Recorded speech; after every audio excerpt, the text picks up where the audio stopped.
welcome everyone.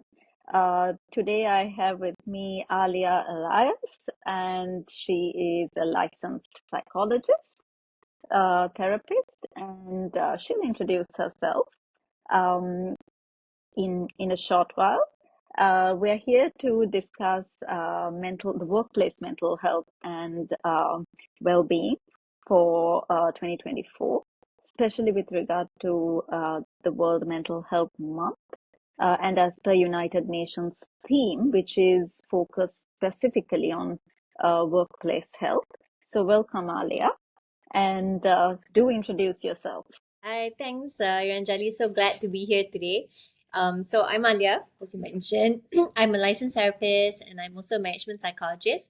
In terms of my background, I've had quite a bit of corporate experience, as in, I think it was about like 10 years before I went on into my own practice. I've also worked in quite a few industries, including banking and healthcare, and also held some leadership positions in that amount of time. So the last position that I've had before I ventured out into the unknown is as a head of organization development, learning and development, Wow. and also employee engagement. And yeah, so that's a bit Nice. about me. Yeah. Okay, great. So we are actually going to talk about certain trends, similarities, differences in this episode between Sri Lanka and Malaysia. Mm-hmm. And we'll have many more, hopefully, who will join in to give their explanations and trends in their respective countries around the world as well. So yeah, so let's get down to it. So the first question was, what are the common workplace stresses you've observed? So I can go ahead with Sri Lanka, and we can discuss how the cultures and perceptions are, whether they're the same or different. Yeah. So how is it over there? For here, I guess things really changed, I suppose, after the pandemic. Yet some things, still remain the same. So in terms Yes, of workplace stresses, I would say one is definitely the workload that I've heard of, which happens, right? correct, Because the lines between your personal time and also your your professional time, also they can get a bit blurred, and that also is quite correct, dependent on, for example, the nature of the company. So for those that correct. maybe they've been around for quite a while, it's a bit Yeah, more well paced. But let's say you're looking at some of the digital or tech companies, then that's where it's like you're just working yeah, around, right? And even with yeah, certain marketing agencies, yeah, it tends to yes. be just 24/7. Blood, Blurred, yeah, yeah, definitely blurred. blood. Yeah. Okay, that's quite the same in Sri Lanka because when it comes to online work, especially after COVID, Mm, um, and also the tech sphere, digital and tech sphere, everything, I think all industries moved online. So specifically tech companies that having this issue where they cannot really identify the boundary between the work and mm, personal life. So, like you said, it's like there's no off button. It's like you're constantly on. That issue is there in Sri Lanka as well because we are transitioning into a digital tech hub. mm. And yes, so there are quite a few tech companies and they work their timing. So, like you said, there's a lot of workload, Yes. but there's also that timing factor when you're working in Asia and dealing with other different Yes, geographies. yes, definitely, right? Because I think that was Yeah, also one of the things that was already happening before the pandemic, right? Where Southeast Asia was becoming a bit more of the hub in terms of, correct. yeah, all the things that from India, China, all of those trends, right? It started coming in this direction. So Yes, with that, there was already the onset of people having to work with like slightly different time zones or so, and it correct. just kind of got accelerated, I would say, during the pandemic also. Yeah, and even after that. Mm. True, true, very true. Because the pandemic, there were so many lockdowns. Mm. So it was not only about work, it was adjusting to work at home Yes. and then dealing with the families. The transition period was quite challenging for a lot of people. Yes, yeah. And and I mean, we are all humans, so there was a global pandemic, and then obviously country-specific influencers. And yes, so I would say in terms of different industries like tourism, manufacturing, those companies, those industries, and companies in those industries faced a lot of challenges because they were getting rid of a lot of jobs. Like the attrition rates were high Yeah. because Sri Lanka also is a very tourism-based country. So when the lockdowns happened, there was no tourist. Yeah, and I The think one of the biggest trends that happened at that time was okay because when everyone's locked up at home, it's when all of the technology based companies they took more of center stage, right? Like so for example, correct, you had some of them like Grab or Shopee or like very tech based, right? So they actually really escalated in terms of how many people that they were like hiring to do certain things, and then after the pandemic, it's like that's where you see quite a bit of that correct, layoffs or attritions, right?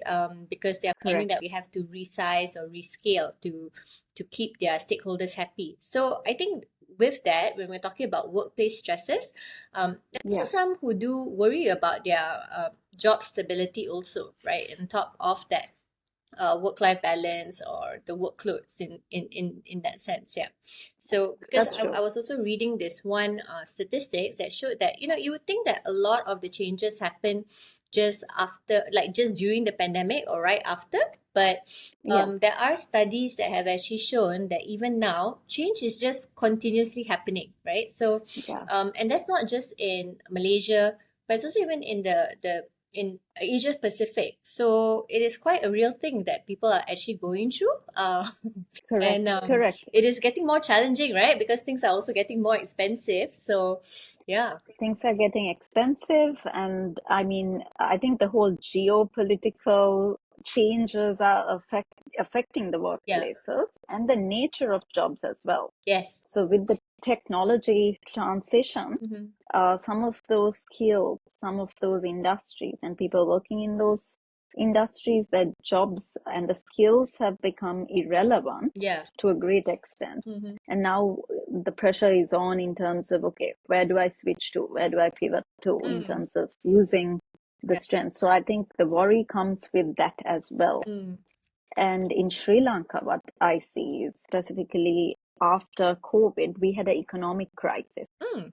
So Sri Lanka was declared bankrupt for the first time in history Mm. in 2022. Mm. So there was a huge issue with companies shutting down and people migrating because there was a lot of uncertainty. Mm-hmm. And now it's a bit stabilized. It's 2024, it's stabilized, but still the worry is real because we have a political issue as well. Mm. So there's still the worry lies there. Yeah. It's ongoing, Yeah. Yeah. ongoing. Mm. So yeah, those are the trends. So in terms of stress and burnout, yeah, because it's a long-term Mm. um, problem, and from stress and anxiety, you see a lot of burnout levels as well. Yeah, for sure. I think in Malaysia also what kind of contributes a little bit to it as what you said, right? Because there's a bit of a shift in terms of the nature of jobs. So Okay. like for example, last time, like if you look at it like 5 years ago, maybe your role had just like one function, that Yes. you had to focus on. But now with the resizing and then when they're thinking, oh, you have technology now, or yes, there's this hybrid way, there's like roles that are actually multifunctional in that sense, So the person not only needs to have maybe certain skills, but they also need to do like multiple natures of work, right? So Yeah. that's also a thing because how it also contributes to the stress and the burnout is because you're having more cognitive load, it's like, and you're switching, right, between the two.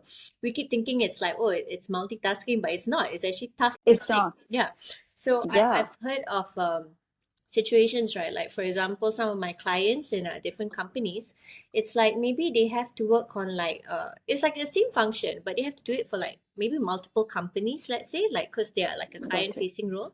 So in the morning, it's like you're working on like one company, and then in the afternoon, it's like another company, and then after After lunch is another one, and then you wrap up with another one. So you can imagine like each one that you're looking at, it's like they're gonna have different issues also. So you might be doing the same thing, Correct. but it's just different things. So you're just like, Thanks. yeah. So Yeah. so they go back also feeling like really exhausted. Yeah. Oh, that's so cute. It's so cute. So yeah, got multitasking. There's a lot of debate around whether it's good or bad because a lot of hiring processes, they look at, okay, they say you need multitasking. Mm, But everyone has their different views on multitasking and whether it's really good or not mm, on long-term mental yeah. health. Because like you mentioned, it's not really multitasking. It's kind of like juggling. So you can't be good at everything. Like Mm, I think we need to like redefine what multitasking means mm, to different jobs because I think the switching off, switching on component is not really good. mm-hmm. Yeah, it's good to be able to be flexible, but to what extent? Yeah. And also, does that mean that, is it good for awareness and mindfulness? Mm, So these are things I think we need to think about mm, when we mention multitasking. Is it good? Is it bad? yeah. What do they mean by it? Yeah. I guess if we take So, it to, a few years back also, right? Before the internet was what it was, like as in everything you can just do it very quickly. It's kind of like before, like when you're switching between tabs or so or channels, there's that buffer time, right? Like correct, the readjusting. So that is correct, also what task switching is like, right? That every time you're switching a task, that's essentially what's happening in your brain, right? That it's like, okay, well, okay, let's recalibrate, and then we look at it again. So that's the irony of it, right? That our society, and I'm pretty sure it's kind of similar in Sri Lanka, right? Where everyone views it as like, oh, if you can multitask well, then that means that you're much more competent at your job. So yeah, but at the same time, it's where you have this other narrative of like you can't be a jack of all trades either. no, Because no, yeah, because what it shows is that you can be switching, but because of that lag effect or that buffer time, you're not really bringing out the best quality or depth to the work that you might actually be doing, right? So 100%. yeah, so I think that is also going to be probably one of the things that, or if not already, adds to the stress that people might feel, right? Because it's not only that you're Yeah, having to do these different functions, let's say in a certain job, but you have to be able to like perform to a certain level in that.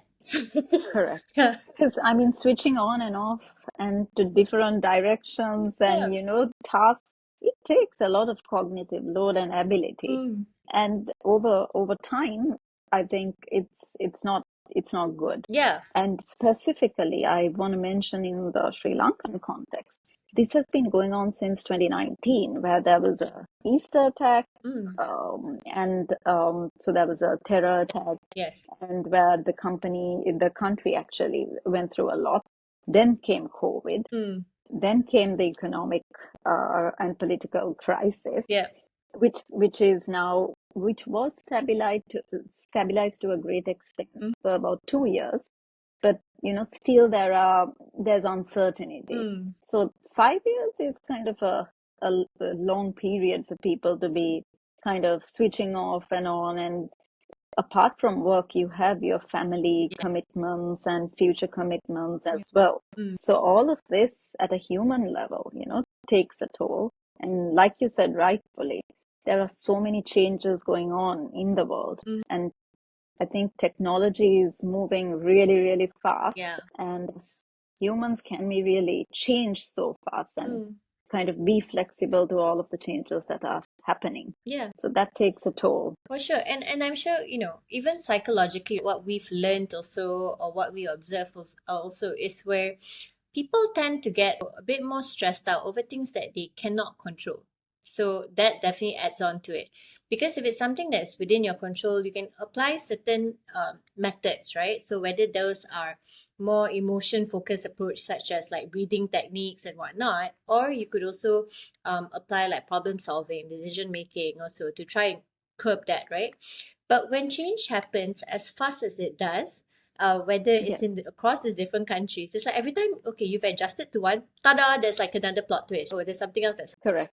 because there are also a lot of companies, aside from, the resizing, there's also restructuring that's happening. I mean, Yes. I'm not sure how it is in Sri Lanka, but in Malaysia also sometimes for quite a lot of these companies, it's where every few years there's like another kind of restructuring. Oh, yeah.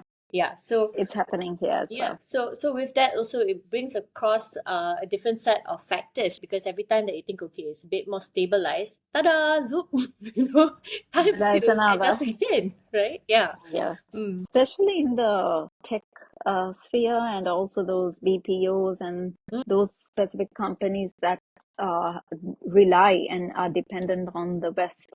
Yeah. So the moment there are changes there, then it tada affects Yes, yes, the that too, yeah. companies The over here. multinational companies, right? Yeah. Yeah, Mm. yeah. Yeah. So that's actually a good uh, point that you made over there. Mm-hmm. So, okay, so do you see people actually, in terms of workplaces, taking initiatives to kind of help employees Yeah. deal with the stressors? Yeah. So I think one of the things that I found really interesting was because, like, I think if we were going back, again a couple of years before, right, it was very hard to find, for example, certain statistics on, like, oh, how are people's mental health. I think one of it is because pandemic was where, okay, those of you who did not believe in mental health, tada, boom, okay, it's like a real thing. That's when it really accelerated the awareness of mental health. But having said that, so there were not really that many studies being done at that time of, like, okay, what is the rate of mental health? How many people are actually experiencing maybe depression or anxiety or this certain workplace stress? So now I would say that with the new climate of it, you are also having quite a few which so there's different approaches that they take. One is where, okay, maybe they actually recruit like an in-house counselor or in-house therapist to actually be there, and even in like certain schools also this is what they're doing. But there are also Correct. some of them who, okay, maybe they want something that's a bit more scalable, and they actually Yeah. approach more of this technology based kind of companies. That means kind of like those Yes. mental health platforms, so that those are the ones that actually provide, right, the employee assistance program, so Correct. that they're actually better able to reach out to someone should they have certain issues. So I guess it has its pros and cons, because, like, for example, Yes. in some cases, like last time, maybe it's more like you go to someone in HR, right? And then for this person, they'll also be like in the back of their mind, oh, but this HR person could be telling the boss what I'm going through, so it can Correct. also help to have that external kind of provider to come in and be, okay, it's all confidential, you can tell me whatever, and it just stays there. So because of I would say that's a lot to do with the cultural connotation that people tend to put to mental health. Like, I'm not too sure Correct. to what degree it is in Sri Lanka, but I think in Malaysia also it's like we're just starting to know about it. So there's still a lot of that awareness that needs to be built as to what mental health really is. Like when someone is really having a disorder compared to just a rough streak of, a certain condition. Yeah. So Yeah. yeah, but it's great. I think that all of this is coming more to the surface now, that people are aware, slowly learning that, hey, it's okay to talk about these things. And there are some of the systems in place that some of these companies do. And it's very interesting because, like, sometimes I run these webinars, right, for some of these different Yeah. companies. And you have the HR lady also on these webinars, and they're like, they don't tell us anything. So if you are going through something, please reach out to this platform provider. It's like they're really like, encouraging. Yeah. They're encouraging. I mean, Yeah. that's a good thing. Yeah, yeah. So, Mm, yeah, like you said, so it's the same in Sri Lanka.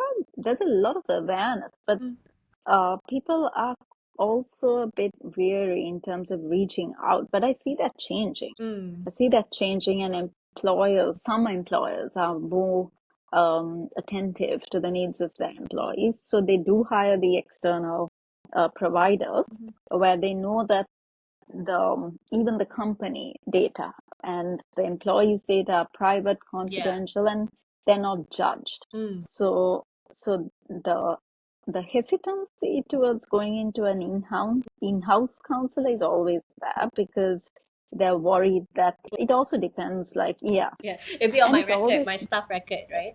Yeah. exactly. Mm, So it's always better to have that external party which is unbiased. mm. in both cases, towards the employer and the employee, because they want to maintain that sense of privacy, confidentiality. So that's pretty new, but I would say that people are getting adjusted. I think it's also And a good thing, for that to happen because, we always talk about what are the generational gaps between, correct, stuff in companies. And when you're looking at the incoming generation, the ones that are going into the workplace, they are not as, they're a bit more woke, right? So in that sense, correct, they're a lot more expressive. So it's good that we're actually yeah, kind of going through this transition so that by the time, the bulk of them kind of come in, because now we're starting yeah, to see it, right? So I'm not sure how it's like in Sri Lanka, but for example, in Malaysia, let's say it was a while back, it was still quite unheard of that you have maybe a few people with certain mental health conditions in the office. Like you say, it could be that very well that they existed, they just never came forward with it. But correct, now it's where you see quite a lot more of the younger generation, like when they're coming in. So managers also are having to adapt their approach. They can't already go on that old narrative of what happens in your personal life is not related to your professional life, just get on with no, it. So yeah, and you yeah, can see that trend even in terms of some of these training programs that they are actually going for. So it's very much about leadership with emotional intelligence, or how do you manage these different generations or so, because they are correct, finding it's a very different landscape. Like last time, as in now compared to last time, it's like, okay, let's say one younger one is not happy about it, then next day they might just not be there anymore. So they just tender oh, the letter, or they are just like, yep, oh no, or suddenly you see something posted about you on social media, right? media, It's a whole big different problem, thing. Yeah, it's a whole different challenge in that sense. So the old ways of how we are managing them is not necessarily going to be as effective in this modern day and age. So it's good. I think it's might as well we go on this trend so that correct, there are more conversations that's happening about it. There's a bit more of these support systems, support mechanisms in place so that can help. But I think in the correct, longer run, managers will also have to equip themselves. And there's a bit more of that trend in Malaysia, because you're having quite a few of these companies I've seen. They start sending people for mental health first aid courses. first aid, Yeah. yes, yes. Yeah. So which we know is So also the quite same thing, open in Western countries also. Like it's a norm maybe correct. for some of them. But here it's like, okay, that awareness is increasing, and simply because there is that need for it, the demand for it. Yeah. Correct. No, 100%. So, Sri Lanka in that sense is still progressing. So there is hesitancy, Mm. but now after so many incidents since 2019, they do want to send their managers for the mental first aid training, psychological first aid training, and I think it's progressing, especially because of the rates of. So you mentioned about coping strategies, Yeah. like the positive taking action part and seeking assistance, whereas some people don't do that. Yeah. So they hide and they go into unhealthy coping strategies, whether it's, substance use, abuse, misuse, all of that. And then when it comes to a certain point, it's too late. Yeah. So now, to prevent that, they do have this as a service, and also we do have companies asking for more psychological first aid training. So that's a good sign, Yes. so that managers pick on certain signs. Yeah. Apart from that, like you mentioned, there is progress, but it's slow. Mm. Uh, but I think the push with COVID and the crisis had helped Mm. people to kind of jumpstart and take Yeah. action, because people are job hopping, Yes. like you mentioned. So the attrition rate is extremely high in certain, Yeah. and with the younger generation especially. So that's a big problem over here. And also there are a lot of individuals migrating from Sri Lanka. Mm. Mm. So there's a dearth in kind of The resources brain in drain. that aspect. Yeah. There's a brain drain. There's a brain drain problem. So it's about also, okay, so how can we retain Mm. the employees? Or if they can't, because it's understandable, if the country is facing certain challenges, then they're gonna think about their future. So this is where they can't really say, oh, this is your job. It doesn't affect, your personal life stories you can't bring to work. Well, there you go, because they are migrating, right? So there's a brain drain. So now with that, there are support systems, more demand for support systems. Yeah. So that change is good. I would say positive, but in terms of a socio-cultural aspect, with the younger generation is quite expressive. They expressively, they don't really shy away from it. But I would say the older generation, there's an issue in still adapting to, because they're at the managerial top level, right? Yeah. So they need to approve these. Mm. So, when they perceive this as a cost and not an investment, then that's where the real change decision makers are. So they also need to think about it in a very strategic sense, because if you lose your people, you're using a lot of talent there, a lot of resources. So Yeah. it's not a cost, actually, it's an investment. Yeah. I think, further to that point, it also depends because this is the part where when we're talking about our cultures, the things that are our cultural values. So in that sense, at least in Malaysia also, the kind of senior managers or like let's say senior executives, those who have quite a lot of family values, who really prize it. I have noticed a bit of a difference between some of them who, maybe their children also have gone through some form of mental health issues, right? So we're not talking fully about this, but maybe they've had certain anxiety also. I actually met one of these female CEOs, and it was very interesting, our conversation, because she was sharing with me, I had my child kind of go through this anxiety while studying for a certain exam. And at first, of course, they come from a place of not really understanding what it is. But once they understood what it was, and then they kind of tried to put it, and they started to be like, wow, now looking at it, I think maybe some of my staff could be stressed. And they really take it a bit more seriously, right? So these are the ones who are moving beyond the yoga and the pizza party, or think that, oh, it's just more in your head, like just take an off day and you should be fine, right? It's like they're trying to take proper measures there, so I find that very comforting in that sense. And some of them who are a bit more of the pioneers in the market, as in for whether it's some of these tech solutions that we talked about, like certain platforms, mental health platforms that are out there, they were also from the corporate space. So they also come in with the added flavor of these are the things that happen, and so this kind of solutions, right? It's a bit better thought of, which I think is sometimes a bit of the gap that's there. No, that's 100% true. Like you mentioned, so there are those individuals who go through something and then they think, oh, okay, the others might be there's going more of through that this. awareness, right? Yeah, because it happens to them, and then they start to think. So that's a good thing. But then there are also the others who still shy away from it, and I'm not kidding. Like, I have to sign DAs to say that I can't reveal the names of the companies who I'm serving. So I think you can't beat stigma with stigma. That's another issue there. So it's still deeply ingrained in our culture, so that needs to change. But what do you think And about also, how, when we're looking at ESG, sustainability concept also, or the goals that have been set? Mental health is a part of it. So I'm not sure, like, as in the sense where the financial sector, like when I was working in the financial institution or so, right?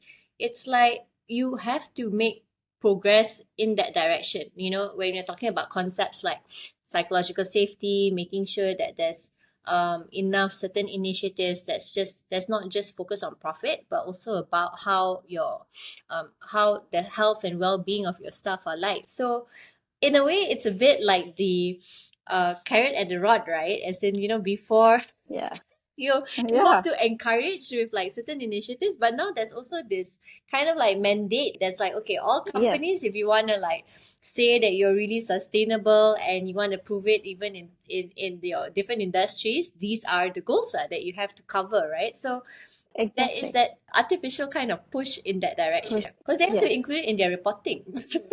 Some of them, yeah.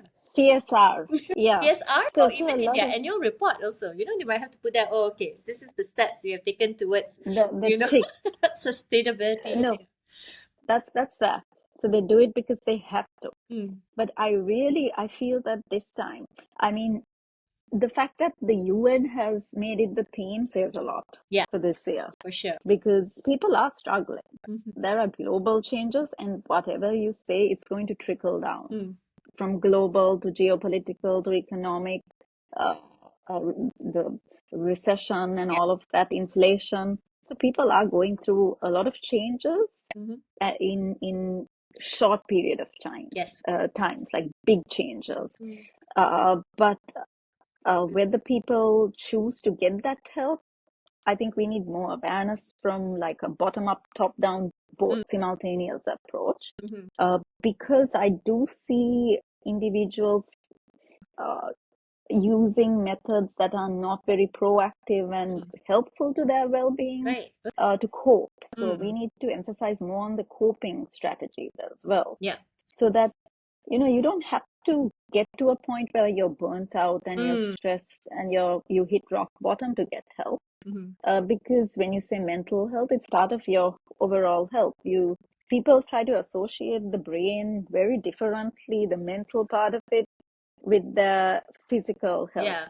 So, I mean, they want you to do really well at work where your brain is involved, right? Mm, And obviously, your talents, your cognitive skills come with your brain. But yeah. if there's an issue, Mm, then it's stigmatized. You can't get help for it.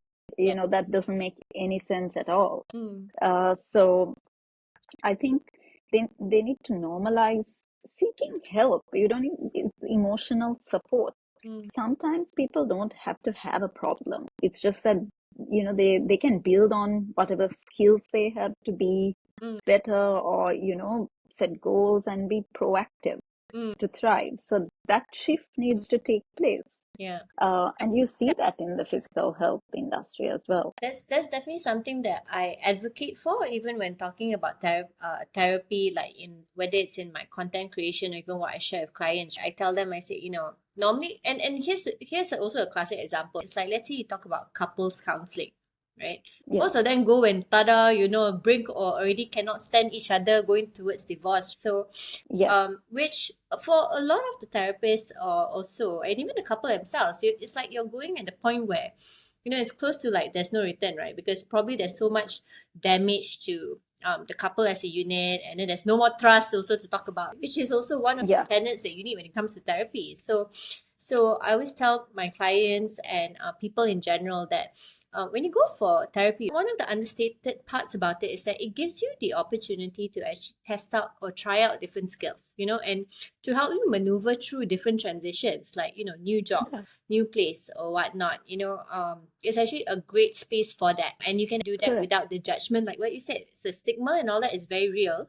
So there are also a lot of people, I feel, in the corporate space, like if they go to a therapist, they would also maybe even like go on their own, engage on their own, because they're just more of Yeah, like, I don't want it tied anywhere possibly or whatnot. And yeah. they actually take those steps. So but yeah, I think it's true that we can make it a bit more healthier. Like if people were more aware that it's not just the only place you go, like the emergency room sort of thing, when everything hits the fan, right? You can go before Correct. it. Yeah.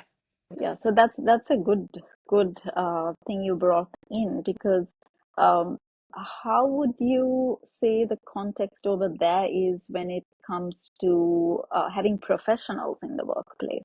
Mm. Like, do you see the psychologists or organizational psychologists given prominence, or is it like trainers who are taking? Because I think Mm. this is a big problem, because there are so many trainers and you can say NLP Mm. practitioners out there. So, but you have to be careful with somebody who's trained in that area, because it's a lot of people think that being a psychologist is just listening and giving advice, which is not the case.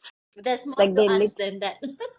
Exactly, exactly. It's about driving, self-directed Yeah. behavior Or doing even to like think. the risk assessment, right? For it. Yeah. Yeah, exactly. At least in Malaysia, I think we're still very new at it, right? If we're not talking about the MNCs or so, but here it's like, oh, anything related to that, let's look at health and safety to run this thing for us, right? They're not going to be looking for Exactly. the organization, psychologists, or whatnot, So, I would say that more of the organizational psychologists and stuff, they'll go into maybe the psychometrics, Yeah, those kind of tools, right? And then tool yeah, providers or consulting. Consulting is really cool because they will then recommend to other people. Yeah, yeah, but in terms yeah. of them being in-house specialists, I think we're still quite far away in that Far sense, away. right? A lot Yeah, of that bulk, maybe some bits of the people aspects, it still sits with HR in that, yeah, yeah. Because yeah. That's a yeah. that's a good point. That's a good point. So you and me And both then doing our masters in organization psychology, I think it's bringing us much more. I mean, we're able to do a bit more with it when we're in our own respective spaces, right? Compared yeah, to when we were yeah, in certain organizations. Like I don't think I correct. applied it much at all in that sense, Yeah. No, Yeah. no. And I think it's great because I in Sri Lanka, so if I was to be really honest, we have only very few organizational psychologists. So sometimes people don't know how to differ between a psychologist, a clinical psychologist, Yes. Yeah. and Therapist, a psychiatrist, all therapist, that. Oh, they don't know. Yeah. psychiatrist, Mm. and and no matter how much content you put out saying, no, these are the differences, they still don't understand it, or maybe they don't listen to it until that point, or so I don't know. It's good that we're doing this awareness session. So I mean, we work with the organizations, and a lot of people obviously need to understand that people are in the organization working for it. Yeah. So it's not only about the culture and safety and health, it's about the mental health as well. Yeah. Because if you have a accident or something, they're given so much of prominence, and you'll get the leads. But here we did a certain study where we asked a bunch of people in the community how they approach mental health related issues when they're dealing with work, and they said that they put leave, or they say that they have the flu or migraine, Yeah. and that they can't come to work because of these Mm. problems, but never to do with mental health. Mm. Mm. I mean, you don't need to tell and advertise everyone, but you can keep HR in the loop, or have that unbiased third perspective where they can reach out. Mm. Mm. Because at the end of the day, when they put leave or don't go to work, it's work hours lost Yes. over time. Yeah. So the more you delay getting help or Mm. having those interventions and processes in place, Mm. means that there's more presenteeism, Mm. so that they're in body but not in mind, Yeah. uh, or they'll be absent, Mm. low productivity, low efficiency, and the rising trend over here now is more social media addiction. Mm. So they're always scrolling. Yeah. This is more in the younger Mm. generation, though. Mm. The school, the kids, Mm. and the young adults. Yes. So 20 to Mm. 33, basically. Mm. So how is it over there?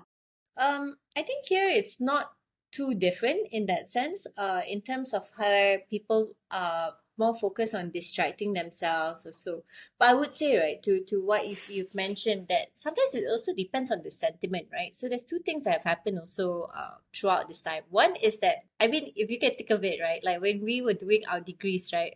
Did you not face some of these older people who were like psychology and business together as a degree? Like, oh, I mean, Yeah, that there was also already a very new awareness in that sense about psychology. It yeah. wasn't the go-to kind of degree, right, at our time. No, So now it's like more people know what psychology is. So going correct. towards like the differences, it's like now is the transition for that to happen. That's one. But second, also, I think that when it comes to people actually being able to, like, let's say if you are more well versed in psychology or so, or even emotional intelligence, right, then you're more likely to know, okay, this is what I'm feeling. Like, I know I'm going through Correct. something. Or, like, let's say when you're talking about the younger generation, right, they're a bit more in tune with that. But for a lot of people, right, in general, it's where to even recognize that they're feeling a certain way, they're more likely to recognize certain physical symptoms first. So Correct. more when you're having certain body aches, whatnot, right? But for us as psychologists or even therapists, right, when you look at it, you're like, I know this is not just, it's not like a health issue. It's not just a health issue, right? This could actually really be something that's stress related too, because when you're stressed, your body tenses up, and that's what also leads to the body aches, right? As in the Yes. body aches, and then the sleep, whatever, anxiety, all that starts to manifest, right? But a lot of them are Yeah. not aware. So it's No. it's that's from the tangent that we have to kind of go towards in terms of the awareness. Like, so Yeah. I'm doing my stress management programs or workshops, right? Is when I get them to see, like, okay, how often are you having this, right? Did you notice any change or whatnot? Because Yeah. there's a lot of them that just kind of they go through the process, but they're just not aware at all. No. What more if it's a physical issue, then if you're talking about it being a mental health issue, right? But this is ironically, right, the things that we also learned back then in our masters, right? Because we learned that, okay, if you're seeing high rates of like musculoskeletal aches or whatnot, Digestive. reporting or whatnot, then you might want to look at, okay, other things, right? Like what are certain work processes in place and stuff. So that's the structural execution now of what it takes to actually maintain mental health, right? In that sense, because if you Correct. are stressed every day, then that leads to this other effects. We just didn't know at that time, maybe, that, oh, this is it also has to do with the mind, right? And the Correct. emotions and stuff. Yeah. So I think a lot of And Asians, we're still quite a way away of that, Yeah. that's true. So it's funny that you mentioned this because I conducted this workshop Mm-hmm. and they didn't know the biology behind the Yeah. effects of stress. So the first, when the cortisol and the adrenaline is Yes. pumped, your digestive system takes a hit because it's curbing Yeah.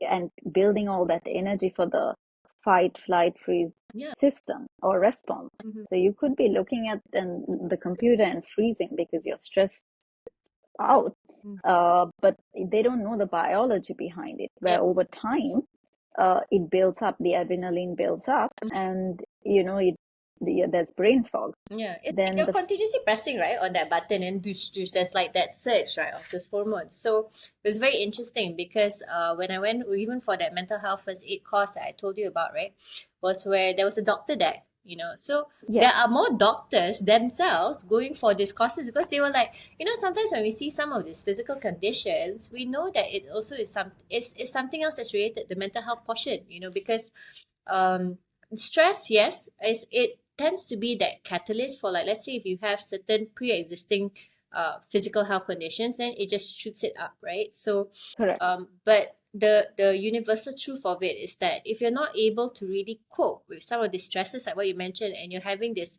unhealthy kind of like coping mechanisms for a prolonged period of time, that is what's going to lead to these bigger problems later on, and correct. you're just avoiding it right at the start, and or maybe you're just not aware. But um if you don't have that handle on stress, even a slight amount of stress shoots you off already, Yeah, right? Because of the because hormones stuff. Yeah. yeah, the hormones, the adrenaline, the cortisol lowers your immune system, so you're more prone to the common flu. Yeah. And then the adrenaline over time affects your cells, and the first thing to go would be your digestive system. Mm. So when I asked this question about who here is, um, actually, I said, what are the symptoms you're having right now? Is it gastrointestinal, muscular? And all of them put their hands up. Yeah. And I asked, In what in was the Malaysia, a lot of diagnosis? it will also be sleep, sleep. And then I said, okay, Sleep, for sure. sleep. Yeah. I said, so what do you do about sleep? Oh, I scroll on social media after that. I'm like, okay, then. Like, I mean, that there's no judgment, anything involved. I'm just like, Yeah, okay, but yeah, that's also kind of contributing to the problem, right? So yeah, some of the mental health topics also I've done is where it's also about quality of sleep, because so from that I correct. also learned a few things, right? It's like, if your quality of sleep also is not helpful for that amount of time, right? You have what you call is, I'm not sure if you're familiar with it also, but it's called sleep debt, so you Correct. can think of how, like, when you spend on your credit card and then you don't do anything, there's the interest or whatever all that pops up. Oh, that's It's the same with interesting. our sleep. So even if people are saying that, oh, I can still survive, right, on this like few hours of sleep, I'm like, no, I don't think so. The interest will come in. No, You'll have to pay this interest, you know. exactly. Yeah, And it's your body yeah. keeps the score. Your body keeps the score, exactly. You don't. It's gonna hit you. Yeah, because yeah, like you said. So basically, most of them were diagnosed with fibromyalgia Mm, or IBS. mm, So those are mostly given when they can't find anything. right. Yeah, yeah. So I've been advocating for insurance companies to cover mental health Mm, related issues, at least for therapy and psychiatric help, where you need the for those chemicals to balance yeah. out. But they don't cover it. And the sad part is the employees go and get a whole physical checkup done, and there's nothing wrong. Mm, So it obviously comes down to a mental health issue yeah. because people are stressed, and it will come down to, okay, you have IBS or you have fibromyalgia, which is stress related. Mm, So all that could be prevented if you had a support system mm. Yeah. in the first place. Yeah, yeah, yeah, for sure. I think in Malaysia also we're slowly going in that direction, which means that I know that there are already some insurance providers so that they provide some mental health kind of like coverage, right? But even then, also from my understanding of it, is where you need to be quite clear. Like for example, know which letter you're getting from, like whether it's the public sector or the private sector, because there is a difference, you know, and it depends Correct. really on your insurance provider, because you could be you could be going to someone in the private sector, but maybe it's also not really that recognized, for example, for some of the Correct. insurance providers, right?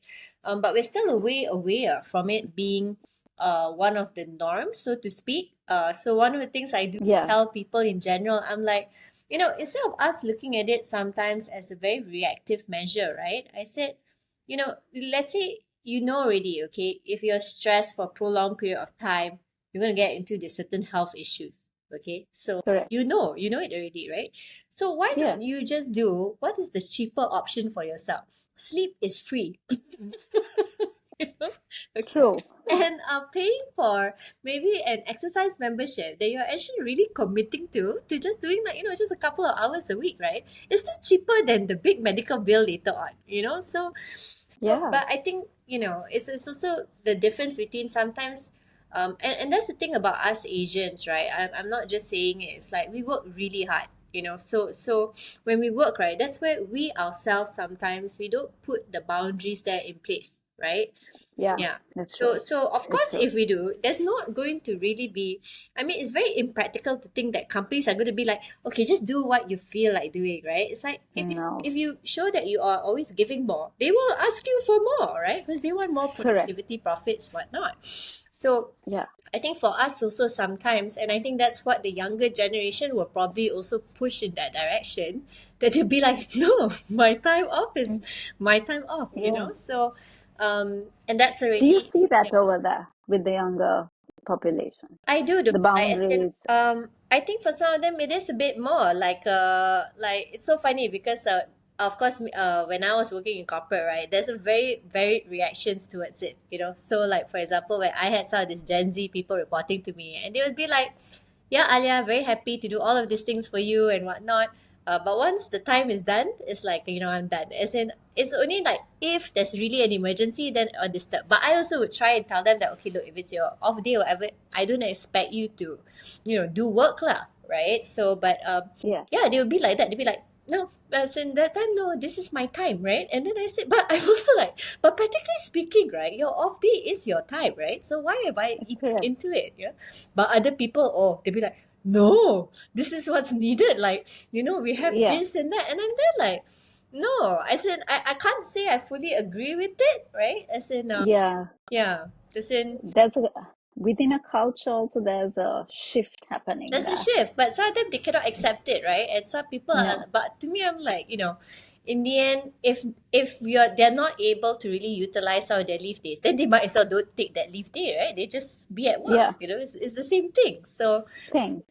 so yeah, but I also did have one or two of my direct reports, which was surprised that that was my way of handling it. They're like, huh? Oh, you sure you're okay? I'm like, no, no, I'm okay. It's like, it's like, because I had one who, she had a relative who passed away, and she was, Oh, okay. and of course, it's a big thing to go through. So she had to travel to a different state. So she already said that, Alia, don't worry about it. I'll come in already the next day and I'll do it, right? I said, I mean, physically we know you can, right? There's no Yeah, question of your competence or whatnot. Emotionally, should you or should you not? Right? I think that's correct. the question that we should sometimes ask ourselves, right? Because Good point. yeah, and so for me, I told her, I said, no, I expect you can just work another day from home, right? If you want, just take your time, right? There's nothing really urgent or whatnot right now, so just take your time.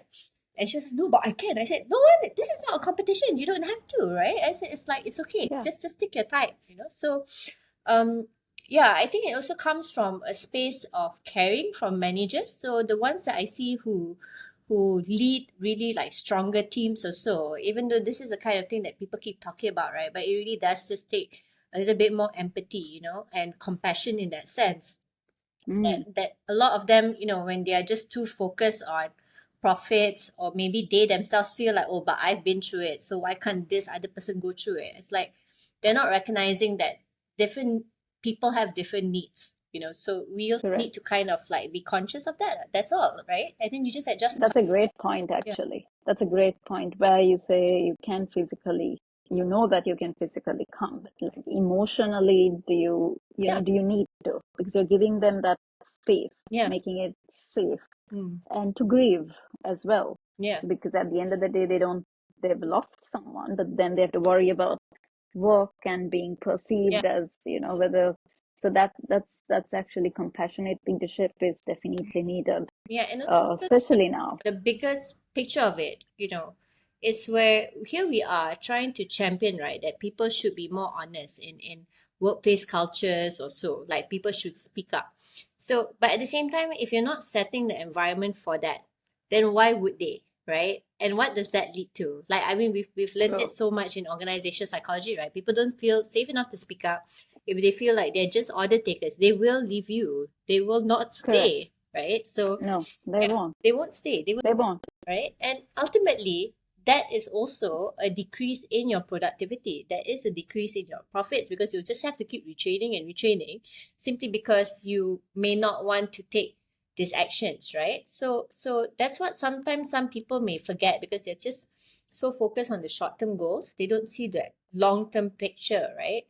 Yeah. And then they don't also see that, okay, so there's higher attrition rate, Mm. but they see investing in a EAP, for example, is a cost, but they're okay with the cost of rehiring, retraining, Yeah. and losing Mhm. again, Mhm. rather than, having that one support system available. Yeah. That's one thing. Mhm. The other thing I would say is those who can afford to, this is a big problem here in Sri Lanka. So those who can afford to job hop and leave, they do. Mhm. But those who can't, uh, because of various family economic reasons, they tend to stay. But are they productive? Yeah, Like some of them are burnt out, Mm. and they come to a point where they can't function, and they're very cynical and pessimistic. So then it's about, okay, so you know yeah, on your records they're Mm. working, but are they productive, are they efficient, are they doing their maximum, are they passionate about the work? Mm. For sure. So this is Also, a big question. with what we talked about earlier, right? It's about how, in our nature of the world nowadays, as how things are changing that quickly or so, can you afford to just stay in that position for as many years, Yeah. right? Because I think that I don't know about Sri Lanka, but in Malaysia at least, that there have been a few, right, where you have like some of those which you would call really the brick and mortar kind of like companies. They thought they will last Correct. till kingdom come, right? And suddenly you say, oh, Yeah. they also have to go through this Yeah. restructuring or downsizing or whatnot, right? So really, it's not Yeah. to say everyone is completely safe. Yeah, that there's always going to be this Correct. this thing sorted out for you. So No, no, it's just a definitely matter. not. Yeah, but I understand what you mean also. Like I said, I've seen it quite often, in that sense. But I do find that that also really depends sometimes even on the size of the company. So those that are a bit more medium True. size or not too, big or so, they I suppose because maybe the hierarchy part of it is like they're somewhat flatter, right? It doesn't take too Got you. long to do like what you mentioned, the top down and the bottom up approach, right? Because Correct. it's a bit flatter, so that also kind of helps with the um Correct. communication also, right? Because Because there's not so much hierarchical and yeah, bureaucracy and red you tape know, going it's on. easier for the information to kind of get around, because sometimes, I have also seen in certain companies where they do have certain measures in place for their staff, but Yeah. people don't know about it. So they just didn't even know that that's a thing, right? So yeah, and Yeah. that's even in terms of their own maybe like staff benefits, like they're like, oh, we have this, oh, I didn't even know that we had this, They right? don't know. Yeah, No, yeah. that is a huge problem. So there's, even if they have it, there's no awareness. Mm, So that's why I said there's no process in place so that everyone is even within the company, yeah, that everyone's there and on the same page in terms of, okay, there are these systems and support systems available. Here's how yeah, get support. But like, so communication in that sense is very important, yeah, and that is lacking, I would say, in Sri Lanka, yeah, uh, across industries, mhm, but it's a little bit better in tech industries, yeah, of course, because they're tech, right? And so they're more advanced in that sense, that they are small, and even if they're big, the structure is very kind of fluid, so mm, they do get information, and it's not very hierarchical. So they're okay. But in the other industries and other companies, not so much. So, like you said, there's a communication barrier there as well. yeah, yeah. And I guess, something that's also very real in our Asian culture is the power distance, right? Like Correct. the yeah, so Yeah. so for example, in MNCs also, it's where you can call someone by their first name also, it's no issue, right? But as in Malaysia, at least it's like, oh, no, I couldn't, I must call you like sir, whatnot, which of course, it's a sign of respect, right? That's where it comes from. But Correct. sometimes, I've also seen where it does make them feel like it puts that like kind of like barrier there already, right? Like, oh, I can't talk to you Yeah. about certain things which are maybe a bit more personal because of that power, Yeah. right? So again, it's not something that's wrong, that's there, but it's good that if there are a lot of this other kind of supportive mechanisms in place, so that that person can still, take care of their mental health, well-being, or so, yeah. So because I'm noticing also that some of these managers is also not where they don't want to help in terms of the mental health of people, like so in one of the corporations that I used to work in before, it was where it was the flip side that happened. Okay, so there's this person with a staff that had like a certain mental health condition, right? Yeah. And then the person that was managing got so stressed out herself, like trying to manage this person, because was like just not sure how to go about it or whatnot.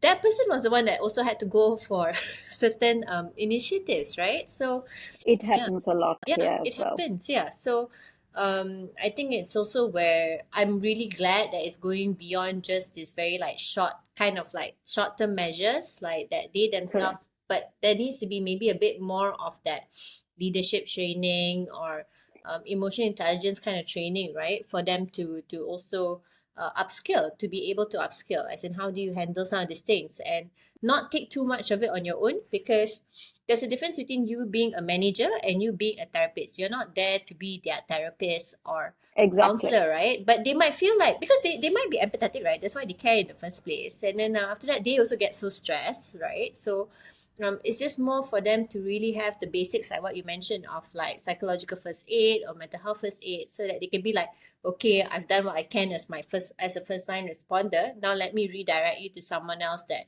can really help you. Exactly. Yeah.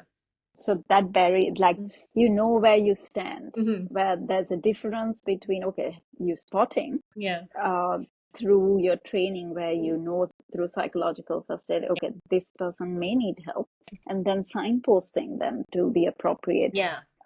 people. So that's really important. What are your thoughts in terms of whether companies in Malaysia, whether they're making wellness and well-being a priority at a policy level? I would say it's happening a bit more so now because Okay, of the like we do. I mean, there are quite a few of these prominent executives that actually go about doing all the speaking engagement sessions, and it's a thing that they actually talk about, right? So mental health is everywhere. I mean, you open LinkedIn, also pam pam pam pam, it's all over there, right? So it starts to correct, so it's becoming also a bit more of that policy kind of thing, like very slowly going in that direction. Also because of the ESG goals that correct, the that's supposed to be applied by all of these companies, right?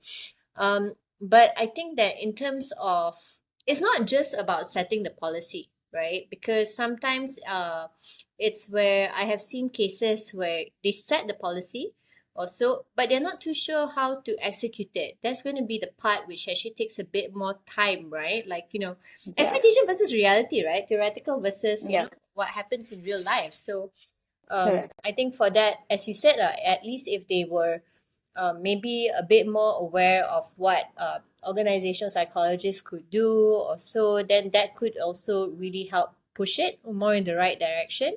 Yeah. yeah, But I think in Malaysia, so essentially, yeah, yeah. But in Malaysia, so one of the things that because for us to get our counselling cert, right, our as in to be licensed and even get the certification, right, we need to have career counselling involved, as a module. correct, Like it's a must for everyone. yeah, So, and ironically, I think it's also where our Lembaga Council Malaysia, that means our counselling accreditation body, is where they themselves were set up by career counselors. That's how it started, got right? you, And then it went on into all of the other, like, couples or therapeutic methods and whatnot.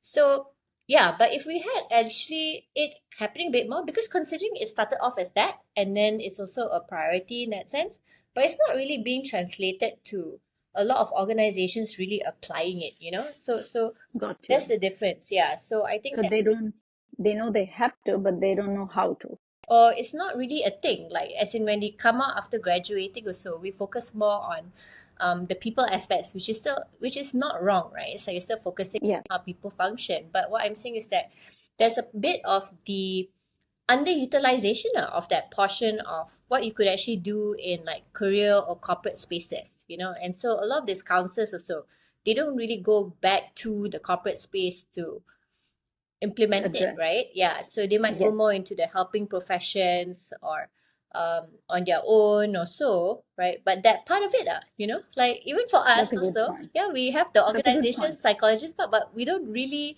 use it, right? In Have in yeah, company, yeah, yeah. yeah. It's actually a good point and a big problem. I think maybe we need to explore about how to in the next episode Yeah. or in the coming episodes because that's important, Mm, to have more organizational psychologists and their role in yeah. bridging those gaps Mm, within, even government and private sectors as kind of a point place where you get the information on how to yes. in that case. Yeah, for sure. Because like I said, I think even in mental health awareness, whatnot, even for me, right, when I went for that mental health first aid course, I was like, oh wow, there's actually some of this info out there, like that you didn't really know that there are these pockets, right? Because normally nowadays it's like you just go on Google and then you try to search, but it's very much we don't realize that sometimes there are some people who have already done the job of like compiling it in a way that is contextualized to our own country or Yeah, so. We don't know that yeah, that's there, right? There's not really that awareness of this information sources. So it's the same even in certain organizations. Like perhaps there are maybe a bit more of them that have certain things in place. It's just that everyone also may not really be that aware of it, or we're not using it to the best of what we could, right? Yeah. interesting. Because when I do an EAP, I tailor it to each organization by doing research first. Mm-hmm. So I do the focus group, see what's there, what's not, do a needs analysis, and I tailor it to those specific organizations. Mm. And the first thing I do is I get HR on board to make sure there's a structure to create awareness. Mm. And I do an awareness session with the employees Mm. and the key personnel so that they are aware. Yeah. and that they That's a know good their approach. information is safe. Yeah. Yeah, because then they're more comfortable as well. Hmm. So, and I say feel free to record it and have it in their system, cloud system, where they can Yeah. go watch.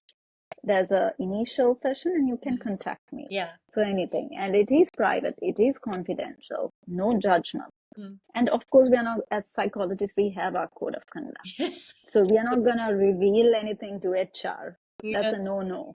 That's always my So disclaimer, even for like the sessions, all that I run, because of course when yeah, you're doing mental health, I'm sure you know, right? It's like you're touching into yeah, the sensitivities and stuff like that. So I always have to put it out there. I'm like, no, I'm not here as a spy or whatnot. I'm not trying to collect information exactly. and go there. So let's just really make use of this time and talk about what's Correct. really bothering you, right? Because that's why you're Yes, here. You're here to also make sure we 100%. address these things. So why would you waste your time and Yeah, let's really get something tangible out of this, right? So you just have to yeah. set the scene for them. So yeah. Make sure that you mention it's private, confidential, non-judgmental, and your license, your code of conduct, and your ethics is. If go and talk to anyone about their private matters, it impacts your profession as well. Yeah. So as psychologists, we can't do that. Yes. So they are safe in that sense, psychologically.